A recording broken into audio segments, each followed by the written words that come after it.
Good morning students.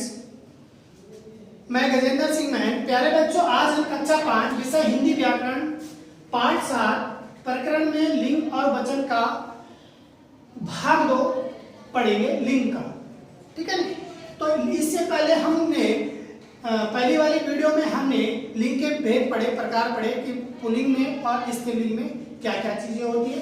तो अभी हमने देखना है कि पुल्लिंग शब्दों की पहचान कैसे की जाती है और स्त्रीलिंग शब्दों की पहचान कैसे की जाती है, और पुल्लिंग शब्दों में कौन कौन से आते हैं और स्त्रीलिंग शब्दों में कौन कौन से आएंगे। तो आप इनको भी ध्यान से देख सकते हैं। तो सबसे पहले हमने पुल्लिंग शब्दों की पहचान में देखेंगे समूहवाचक शब्द, और यहाँ पे भी है समूहवाचक शब्द, तो ध्यान रखेंगे। इधर देखेंगे आप लोग। पहले समूहवाचक शब्द में जैसे हमने लिख दिया स्कूल, क्या लिख दिया? स्कूल एक समूह है। स्कूल में एक आदमी नहीं होता, एक बच्चा नहीं होता, एक छात्र एक छात्रा नहीं होते, बहुत सारे होते हैं। और लोग, ठीक है ना, आदि कुछ भी हो सकता है। आदि में समाज, वर्ग, झुंड, मंडल आदि हो सकता है। तो स्कूल पुल्लिंग में कैसे है, आप लोग इनका वाक्य बना के पता कर सकते हैं कि ये पुल्लिंग में है या स्त्रीलिंग। हम स्कूल जा रहे हैं, हम स्कूल जा रही है नहीं बोलेंगे, हम स्कूल जा रहे हैं। लोग, अब लोग में क्या है, यहां पर लोग इकट्ठे हो रखे हैं, तो जो हमारा वाक्य बनता है वो पुल्लिंग में बन रहा है। तो ध्यान इस बात का रखना है कि जब वाक्य पुल्लिंग में होता है, शब्दों की पहचान तब जाके हो सकती है कि ये पुल्लिंग में है या स्त्रीलिंग में है। ठीक है। उसके बाद है अनाजों के नाम या अनाज। जैसे अनाज में हम कोई भी लिख सकते हैं, जौ, बाजरा या क्या, चावल। अब आप लोग ध्यान रखेंगे कि अनाज की बात की गई है, तो ये नहीं कि चावल ही चावल है। अनाज समझ मतलब जो हमारे जौ, बाजरा, चावल है ना, ज्वार, गेहूं, ये सारे के सारे क्या है, अनाजों के नाम आते हैं। ठीक है। तो जौ, बाजरा, चावल इत्यादि। उसके बाद है रत्न।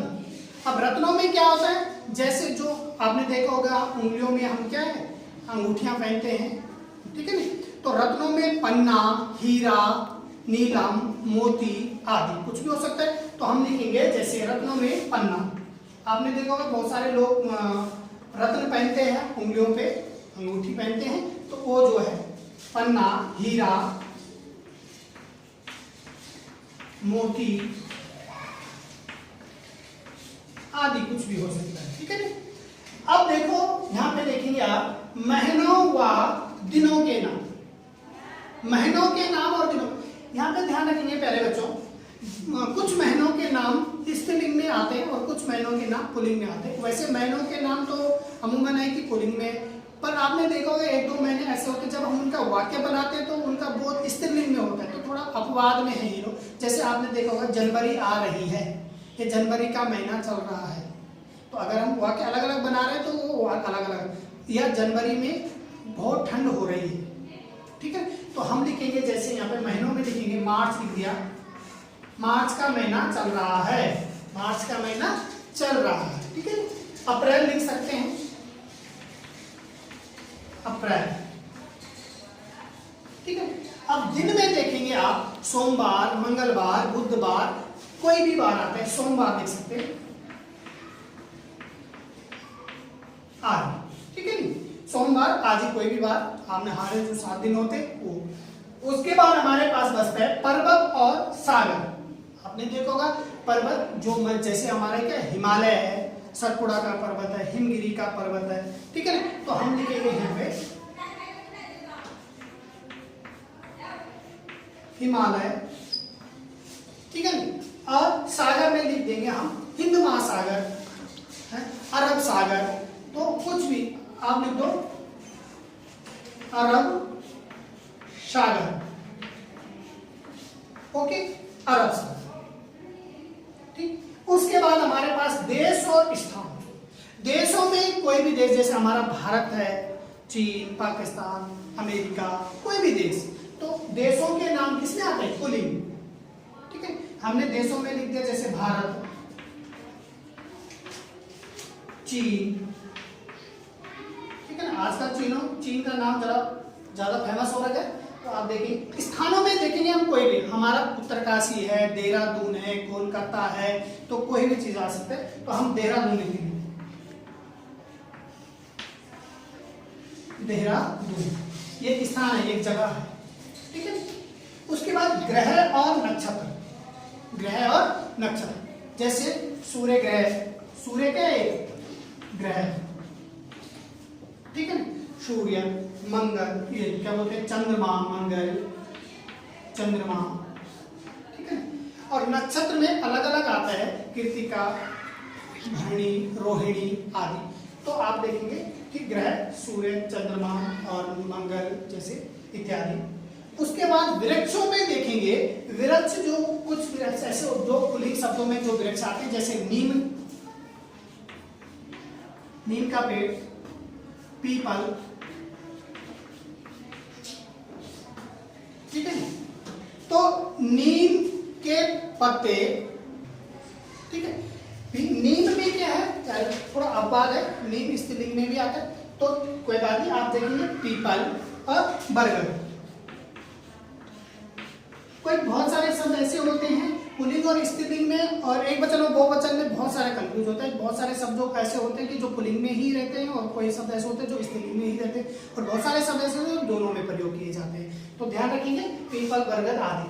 धातुओं में देखेंगे आप लोग, जैसे पीतल, क्या है? पीतल। लोहा, सोना आदि। धातु में कोई भी आ सकता है, पीतल, लोहा, सोना आदि। ठीक है, उसके बाद क्या है हमारे पास? अब आएंगे हम स्त्रीलिंग शब्दों की पहचान में। क्या है? स्त्रीलिंग शब्दों की पहचान में सबसे पहले हमारे पास स्त्रीलिंग में भी क्या है? समूहवाचक। और कैसा समूह? जैसे सभा, सभा। ठीक है, सभा आएगी, और भीड़। ओके, तो यहां पे देखेंगे अब ये स्त्रीलिंग में कैसे, अगर हम इनका वाक्य बनाएंगे तो हमें पता चलेगा कि ये शब्द क्या है? स्त्रीलिंग में। जैसे सभा चल रही है, सभा चल रही है, कैसे हो क्रिया? स्त्रीलिंग में हो। भीड़ इकट्ठी हो रखी है, ये यहाँ पे भीड़ जमा हो रखी है। ओके, उसके बाद है भाषा व लिपियां। देखो भाषा क्या है हमारे पास? जैसे हमारी क्या है? हिंदी। ठीक है ना, तो हिंदी,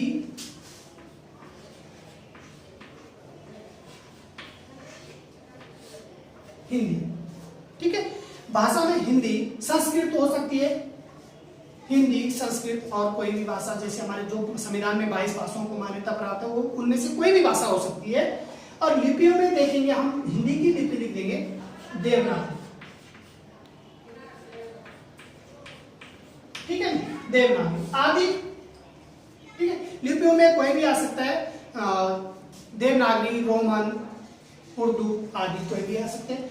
पुस्तकों के नाम, अब यहाँ पे देखेंगे पुस्तकों के नाम। अब कैसे पुस्तकों के नाम? गीता, कुरान।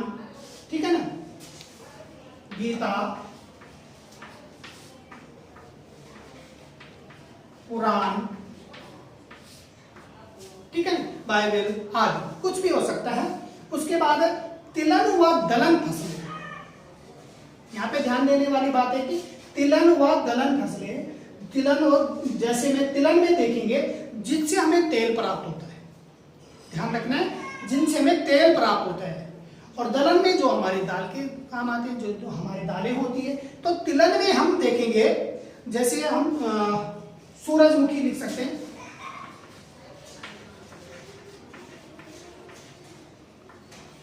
सूरजमुखी। सूरजमुखी जो फूल होता है उसमें बाद में अगर उसके जो बीज होते हैं उनसे तेल निकलता है। ठीक है, सरसों आदि। और दलहन में अगर बात करेंगे तो मूंग, मूंग। ठीक है ना, मूंग हो गया, अरहर हो गया, मसूर हो गया, है ना, हमारी राजमा हो गई। ये सारी की सारी क्या है? दलहन फसलें हैं। और तिलहन फसलों में जो जिनसे हमारा क्या है तेल निकलता है। नदियां, ठीक है नहीं, नदियों में हमने देखना है कि जैसे गंगा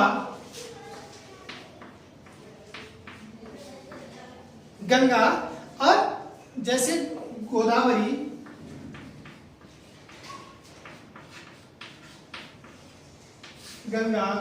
सरस्वती, ठीक है, आदि कुछ नदियों के नाम ऐसे भी हैं जो पुलिंग में आते हैं, ठीक है, जैसे ब्रह्मपुत्र इत्यादि है। तो आपने उसके बाद देखना तिथियों में देखो प्रथमा, द्वितीया, तृतीया, चतुर्थी, पंचमी, षष्ठी, सप्तमी, ये चलता रहता है। तो हम 1-2 लिखेंगे। प्रथमा, है ना, द्वितीय आदि कोई भी हो सकती है, ठीक है। तो हम पूर्ण विराम लगा सकते हैं या आदि में कुछ भी आ सकता है। उसके बाद है बोलियां। अब बोलियों में देखना आपने जैसे हमारे देश में विभिन्न राज्य हैं और विभिन्न बोलियां हैं, ठीक, अलग अलग राज्य की अपनी अपनी अलग अलग बोलियां। भाषा तो अलग चीजें जो 22 भाषा है, पर अलग सी बोलियां। जैसे हमारी बोली क्या है, गढ़वाली, तो ये बोली में आ गई भाषा मैंने। तो वैसी हरियाणवी, मराठी, तेलुगु इत्यादि क्या है, बोलियां हैं। तो हम कुछ भी लिख सकते हैं यहाँ पे, मराठी, तमिल, ठीक है, बोलियों में गढ़वाली भी हो सकती है। तो बोलियां। उसके बाद है शरीर के अंग, जो हमारा शरीर है, ठीक है, उसके अंग, कुछ भी अंग हो सकते हैं, आंख, नाक, है ना। तो आप लिखेंगे, जैसे लिखेंगे आंख, कमर, नाक आदि, ठीक है। तो प्यारे बच्चों, हमने लिंग का जो हमारा दूसरा भाग चल रहा है उसमें हमने देखा कि पुल्लिंग शब्दों की पहचान कैसे की जाती है और किन किन चीजों से होती है, और स्त्रीलिंग शब्दों की पहचान कैसे की जाती है, समूह से, सब भाषा, लिपि, पुस्तकों के नाम, तिलहन, दलहन फसलें, नदियां, तिथियां, बोलियां, शरीर के अंग इत्यादि, ठीक है नहीं। और पुल्लिंग में भी समूहवाचक है, अनाज है, रत्न है, महीनों और दिनों के नाम है, पर्वत और सागर है, देश और स्थान है, ठीक है, ग्रह और नक्षत्र है, वृक्ष है, धातु है इत्यादि में हमने देखा कि हम पुल्लिंग और स्त्रीलिंग शब्दों की पहचान कैसे करते हैं। इसके बाद हम नेक्स्ट भाग में वीडियो के वचन के बारे में बताएंगे आपको। Thank you.